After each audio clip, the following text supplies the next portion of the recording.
뉴스닥 가겠습니다. 뉴스쇼 증권시장 뉴스닥 오늘도 두 분 나오셨어요. 세미래정책연구소 허성무 소장님 어서 오십시오. 예, 반갑습니다. 바른정당 노원병 당협위원장 이준석 위원장님 어서 오십시오. 네, 안녕하세요. 테니스를 좀 치세요, 소장님? 예, 저는 대학 1학년 때 그 테니스가 체육 과목이 있었는데요. 와. 시약 좀 받았습니다. 시작은 멋있었는데 시약점으로 이준석 위원장 어떠세요? 저도 어렸을 때 이제 집에 테니스 코트가 이제 아파트에 있어가지고. 깜짝 놀랐어요. 집에 마당에 테니스 코트. 아파트에 있는 것들 있잖아요. 그래서. 예. 네, 그래서 그 친구들이랑 같이 레슨도 받고 이랬거든요. 이야.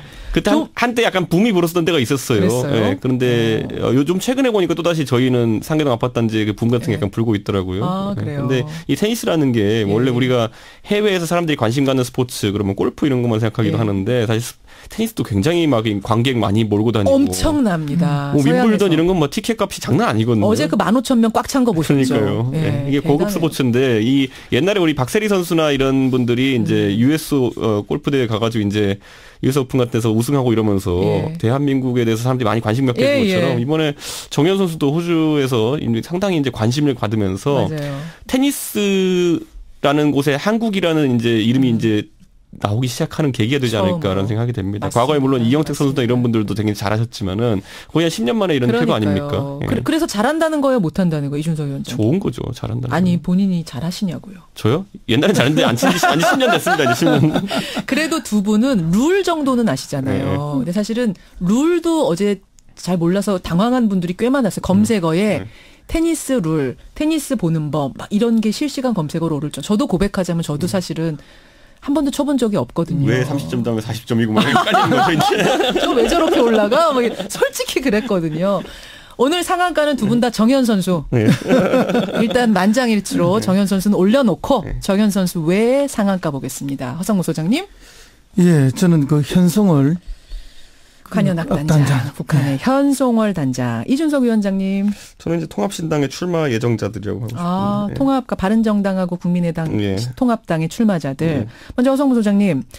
현송월 단장. 그래요. 상한가 뭐 단연 많네요. 관심도에서. 예, 뭐 어제 아래 굉장히 그 국민들의 관심을 많이 받았죠. 특히 이제 언론이 워낙 많이 취재 경쟁이 심하다 보니까 더 그렇게 했는데요. 이 현송월, 송월이라는 이름이 그 소나무 위에 걸린 달이라는 뜻 아닙니까? 정말 이름 뜻풀이가 듣고 나니까 시예요. 그런데 우리나라에서는 타월 회사 이름이기도 하잖아요. 그 대구에 있나요? 그 타월 회사가? 그러네요. 그 이제 이게 이분이 이제 뭐 사실은 이제 김정일 전 북한 대표죠. 그분의 마지막 애인이었다. 또는 뭐 그 아들인 김정은의 첫사랑이었다. 이런 이야기들이 우리 보도에 많이 나왔죠. 막 추측 보도인데 하여튼 엄청 쏟아졌어요. 더군다나 이제 얼마 전에는 일부 언론에서 그 이설주의 미움을 사서 총살형을 당했다. 이런 보도까지 있었죠. 그러니까 그만큼 오기 전부터 관심의 대상이 되었던 인물입니다. 더군다나 2015년인가요? 중국에 가서 공연하다가 공연 내용 가지고 싸우다가 그냥 철수를 해버리는. 김정은의 이름이 가사에 들어가는 거를 중국이 못 부르게 하자. 그러면 철수.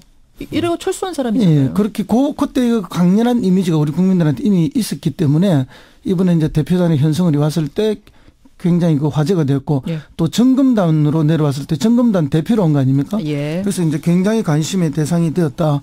그런데 북한은 그럼 왜 현송월을 보냈을까? 그러니까 어떤 분들은 아니 관현악 단장이 그렇게 중요한 거야? 어떻게 이 실무 전체를 지휘하는 대표로 올 수가 있지? 의아해 하시더라고요. 이 사람은 관현악 단장이기도 하지만 어쨌든 사실은 지금 그 중앙정치위원회 후보위원이잖아요. 노동당 당중앙위원회 후보위원입니다. 그렇습니다. 후보위원이고 이제 추측이긴 합니다만은 선동부 부부장 자리를 지금 꿰찬 게 아닌가. 얼마 전에 김여정이 하고 있던 그 자리를. 그런 얘기도 나와요. 그러니까 실질적으로 북한 내에 굉장한 실력자 이미 틀림이 없다.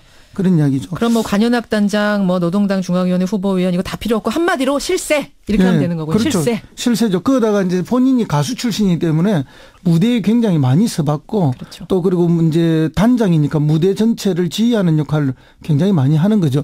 그러니까 이제 실제 내려와서 점검을 하면서 그 체육관에 갔을 때는 그냥 5분 만에 10분 만에 나와버리고 정말 연주를 위한 전문 공연장에 갔을 때는 깊은 관심을 보이고 또 그렇게 선택하는 것처럼 국민들 눈에 비추어졌죠. 그렇죠. 그렇게 해서 실질적으로 우리 국민들에게 이 전문가이면서 예. 또 권력의 실세이면서 예. 그러다 보니까 언론의 관심이 굉장히 많이 집중이 되고 예. 그래서 이제 우리 국민들도 굉장히 큰 관심을 가지고 볼 수밖에 없던 상황이다.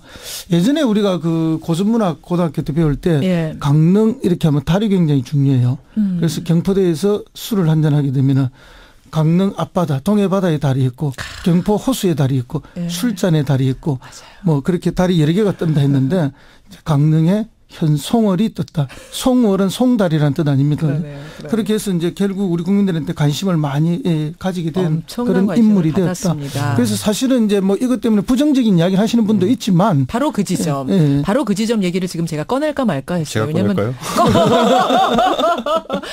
꺼내면 얘기가 길어질 것 같아서 꺼낼까 말까 했는데 꺼내시네요. 네, 아니, 너무 휘둘리고 있는 것 아니냐라는 게 지금 보수 측의 입장인 거죠. 그러니까 뭐 기대 심리가 있다는 거는 부인하기 어렵지만은 무미건조하게 분석해 보자면요. 이게 참 현송월이라는 사람이 그럼 왜 왔을까 생각해 보면은 북한이 지금 보내는 사람의 가장 필요한 자질이 뭐냐면요.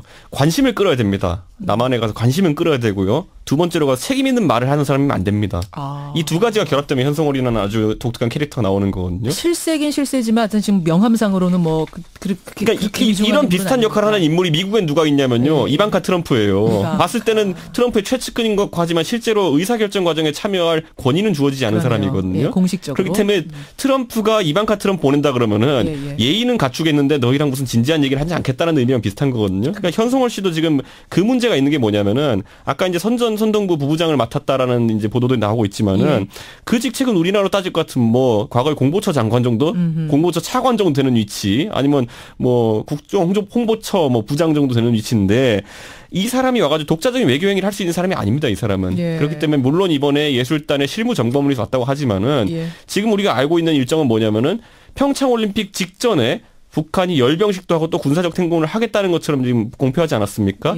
그때까지 북한은 약속할 수 있는 게 아무것도 없습니다. 그렇기 때문에 오히려 이런 부분에 있어가지고 정치적인 비중은 적지만은 관심 많이 받을 수 있는 사람을 골랐다 보니까 저는 현송월 단장이 왔다는 생각을 하게 됩니다. 그렇게 분석할 수도 있는데요. 그는 역대 남북 회담이나 남북 접촉에서 북한 대표단이 관심을 안 받은 적이 없습니다.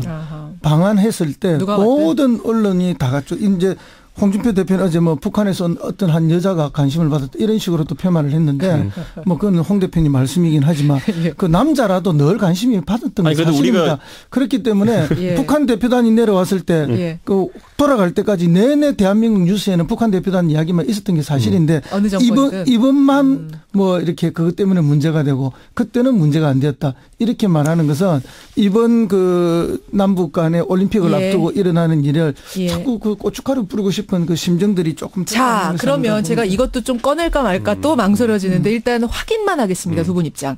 아이스하키 팀 단일팀 구성하는 것에 대해서는 개인적으로 어떤 입장이신지 확인만 해주세요. 저기 이준석 위원장 우선. 저는 우선 뭐 항상 이제 정부에서 원칙 세울 때 당사자들을 생각한다는 원칙을 세웠다고 하면은 이번에 하키팀 선수들도 이민지 선수를 비롯해가지고 반발하는 분들 좀 있고 감독이 당장 우선 불편하게 생각하지 않습니까? 감독이 이제 이번에 말을 어제 인터뷰를 보니까 그러니까요. 이제는 뭐 받아들이는 것으로 말을 바꾸긴 했습니다. 정부에서 그렇게 하라고 하니까 어쩔 수 없이 하는 거지만 초기에 나온 거 보면은 북한 선수들이 도움이 되는지도 모르겠고 선수들 팀워크 해친다라고 이제 명백히 이야기하지 않았습니까? 그런 상황 속에서 과연 누구를 위한 이런 선발인가에 대해 가지고 반대입니다, 저는. 허 소장님. 그런 지점을 뭐 충분히 지적할 수 있다고 봅니다. 이제 근데 우리 선수들의 기회 박탈 문제를 가지고 굉장히 많이 이야기를 하는데 예를 들면 이게 완전히 기회가 박탈돼서 국가대표 자격이 없어지고 출전 자격이 없어지는 게 아닙니다. 여러 게임을 할 게임마다 서너 명을 교체를 하기 때문에 결국 5게임 뛸 선수가 4게임을 뛰게 되는 거죠. 그런 면에서라면은 남북의 이렇게 관계를 개선하는 한 모티브를 잡는다는 측면에서 5게임 뛸 선수가 4게임, 1게임 정도를 양보하는 거죠. 그런 차원이라면은 충분히 수용할 만한 그런 거 아니냐. 이렇게 봅니다. 이 얘기 더 확대시키진 않고 일단 두 분의 논리를 듣고 여러분들 판단하시면 되겠습니다. 이준석 위원장 상한가를 통합신당 출마자들로 골라오셨는데 일단 그 전에 좀 확인을 해 주세요. 바른정당과 국민의당 통합은 약간 복잡해가지고 팩트 확인. 일단 통합은 100%죠. 뭐 지금까지는 그런 것 같습니다. 자, 언제쯤 됩니까? 2월 4일을 예상하고 있는 분들이 많은 게 국민의당 전당대회가 2월 4일로 예정되어 있는데 날짜까지 나왔어요? 네, 근데 그 근방에서 뭐 일이 터지면 모르겠지만은 이제 공통된 인식은 뭐냐면 예. 설 전에 뭔가 마무리해야 된다는 공통인식이 있습니다. 전에. 예. 설이 2월 15일, 16, 17이거든요. 그렇죠. 그 전에 마무리. 그 정도 생각하시면 될 것 같습니다. 대표는 누가 됩니까?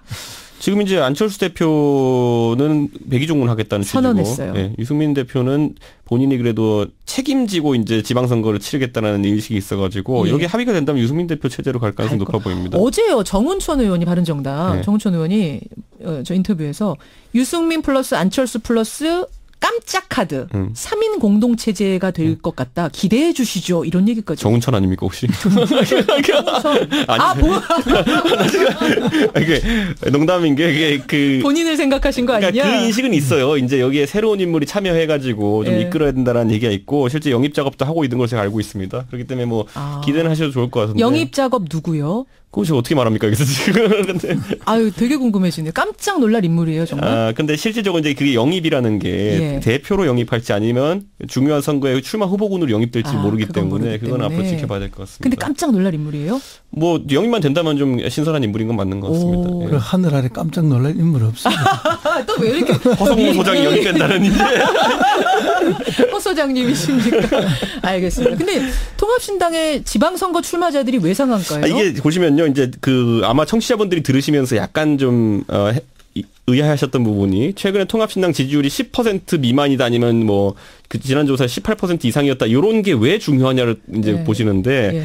15%가 마의 15%라고 15%를 넘기는 순간 지방선거에서 기초의원들 있잖아요. 우리 보면은. 기초의원. 그러니까 구의원들이나 아니면 시의원들 같은 경우에 그렇죠. 기초의원들은 중대선거구제를 하기 때문에 3명씩 뽑고 4명씩 뽑고 이럽니다. 맞아요. 보면 한 선거구에. 그랬을 때 한 자리가 생기냐 안 자리가 큰 차이가 납니다. 근데 지방선거라는 거는 당 조직을 갖춘 데 있어가지고 몇백 명의 이제 기초의원 당선자가 있으면은 당 조직이 갖춰지는 거거든요. 그렇기 때문에 지금 저만 해도 제가 지역구 책임자를 맡고 있어서 그렇지만은 이 여론조사 한번 나올 때마다 동네에 좀 정치 관심 있으신 분들이 갑자기 이제 막 새해 복 많이 받으시라 전화 오고 이런 경우가 좀 있어가지고 기초의원, 구의원 이런 거 이제 노리시는 분들. 그 10%와 15%, 20% 차이는 매우 큽니다. 그 기준 어느 정도를 당선권으로 봐요? 보통은 기초의원은 한 15% 정도 당 지지율이 15%. 뒷받침되면은 3인 선거구, 4인 선거구에서는 당선이 가능하다 보거든요. 문제는 3인 선거구, 4인 선거구가 거의 없다는 겁니다. 몇 개 안 되죠. 과거에 이제 이렇게 중대 선거구를 해서 3, 4인 선거구를 하려 했는데 자유한국당의 전신이죠. 그래서 전부 2인 선거구로 쪼개버렸어요. 그래서 전국의 대부분의 선거가 2인 선거구입니다. 그렇기 때문에 간혹 3인 선거구가 끼어 있긴 한데요. 이준석 의원의 이 주장에는 별로 설득력이 현재로서는 없습니다. 저는 이제 체감인 게 노원군 6개 선거가 전부 다 3인 선거구입니다. 노원구의 경우가 그렇다 보니까. 노원구 같은 경우에 6개 다 그렇다면은 이거는 이제 굉장히 노원구는 관심의 대상이 될 수가 있죠. 문제는 이제 이렇게 주요 정당이 이렇게 되면 2명씩 이런 데는 공천을 해버리거든요. 그러면 주요 정당 한 군데에서 2명을 가져가고 다른 한 군데에서 1명을 가져가면은 역시 지지율이 낮은 정당은 끼어들 틈이 없어져요. 그럼 이게 굉장히 어렵습니다. 그래서 지금 소수 정당에서 주장하는 게 4인 선거구로 가자, 대선거구 하자 이런 주장이 강하게 나오고 있습니다. 알겠네요. 상한가 살펴봤고요. 하한가 가겠습니다. 하한가. 허성모 소장님 하한가. 저는 이명박 전 대통령을 오랜만에 처음인가요? 처음이에요. 한가로 이렇게 잡았습니다. 참 한 번쯤 나올 법한데 오늘 처음 뽑아주셨군요. MB 이준석 위원장님. 저는 이제 장하성 정책실장을 골랐거든요.